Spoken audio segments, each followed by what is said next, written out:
இன்றே டவுன்லோட் செய்து உங்கள் ஃபேவரட் ஷோக்களை என்ஜாய் பண்ணுங்க.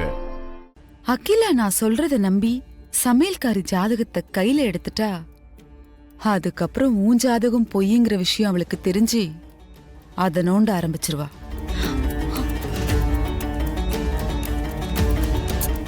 இருந்தாலும் பரவாயில்ல, அப்படி ஒரு பிரச்சனை வந்தா அதை அப்ப பாத்துக்கலாம், நம்ம கிட்ட சமாளிக்கிறதுக்கு வழியா இல்ல. ஆனா இப்ப இந்த விஷயத்த சொல்லியே ஆகணும்னு நான் முடிவு பண்ணிட்டேன். சரிங்க ஆண்டி, இந்த விஷயத்த அகிலா கிட்ட எப்படி சொல்ல போறீங்க? இத நான் அகிலா கிட்ட நேரடியா சொல்ல போறதில்ல, அதுக்கு ஒரு ஐடியா வச்சிருக்கேன்.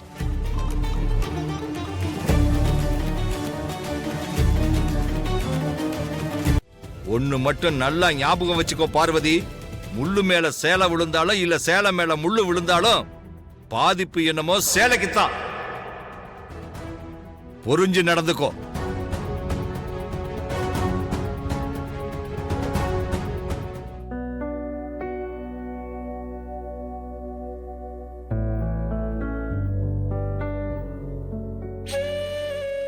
கவலைப்படாதக்கா, அப்பா மாமாவை மற்ற பெரிய எடுத்து பசங்க மாதிரி நடிச்சிட்டு பேசிட்டு போறாருக்கா.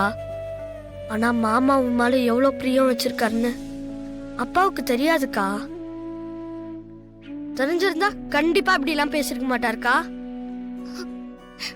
எல்லாத்தையும் மாமா பார்த்துப்பாரு, நீ தைரியமா இருக்கா.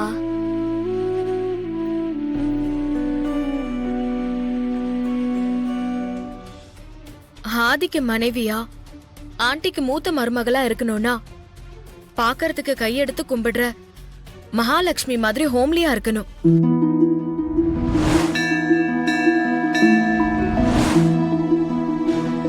அன்பு செலுத்துறதுல அன்னை தெரேசாவா இருக்கணும்.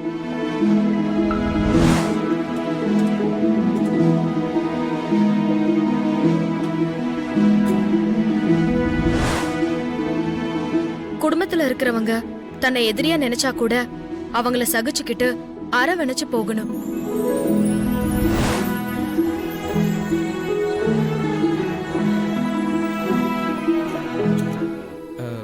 நான் பார்த்த வரைக்கும் நீ சொல்ற குணம் எல்லாமே கொஞ்சம் கூட குறையாம அப்படியே இருக்கிற பொண்ணு நம்ம பார்வதி தான். ஐசு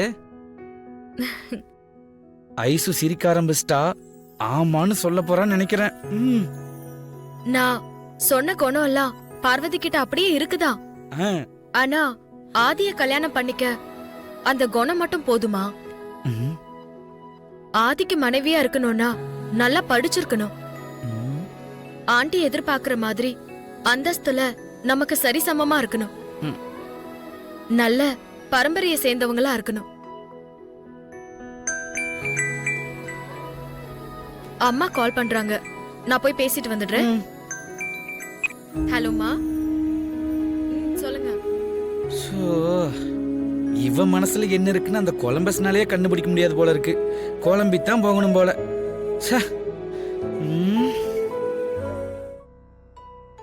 இன்னும் கொஞ்ச நாள் பார்ப்போம், இது அவர் எப்படி எடுத்துக்கிறாரு, உங்ககிட்ட எப்படி நடந்துக்கிறாருன்னு.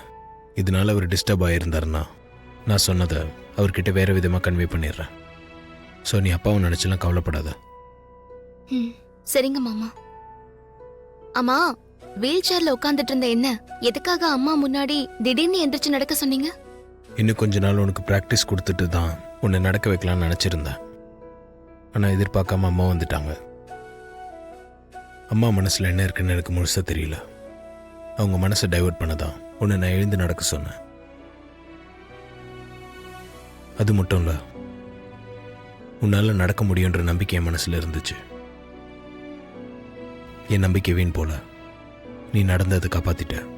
ஆனா தினம் தினம் நடக்கிற ஒவ்வொரு விஷயத்தையும் பார்க்கும்போது என்ன நடக்குமோ ஏது நடக்குமோன்னு எனக்கு ரொம்ப பயமா இருக்கு மாமா.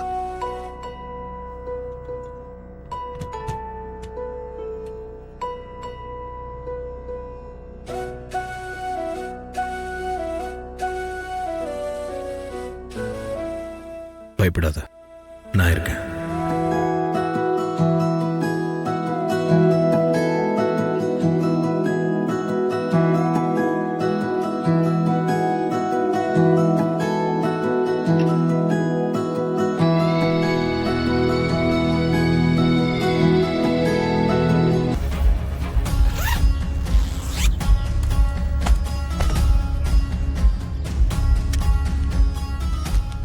இது வெறும் அட்வான்ஸ் தான்.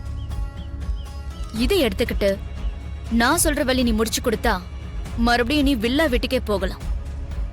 சொகுசுக்காரும் உனக்கு சொந்தமாயிடும். என்ன மேடம் சொல்றீங்க? எனக்கு புரியலையே. புரியுற மாதிரி சொல்றேன்.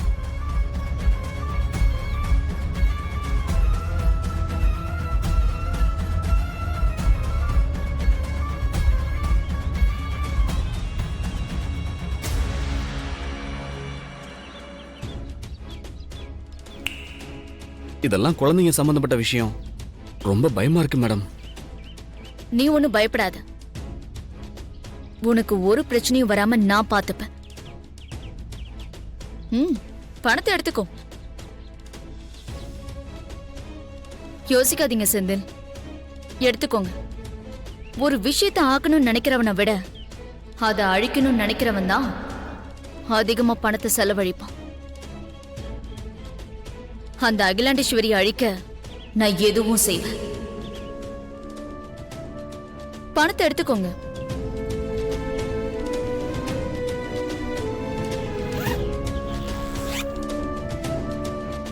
வேலையை முடிச்சிட்டு எனக்கு கால் பண்ணுங்க. Okay madam. அகிலாண்டேஸ்வரி, இந்த தடவை நான் போட்ட பிளான்ல இருந்து நீ தப்பிக்கவே முடியாது.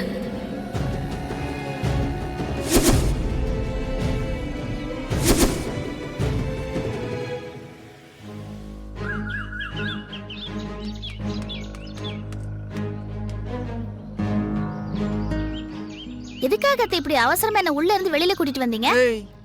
காரண காரியம் தெரிஞ்சதா வருவியா நீ? சும்மா வாய மூடிட்டு நில்லு.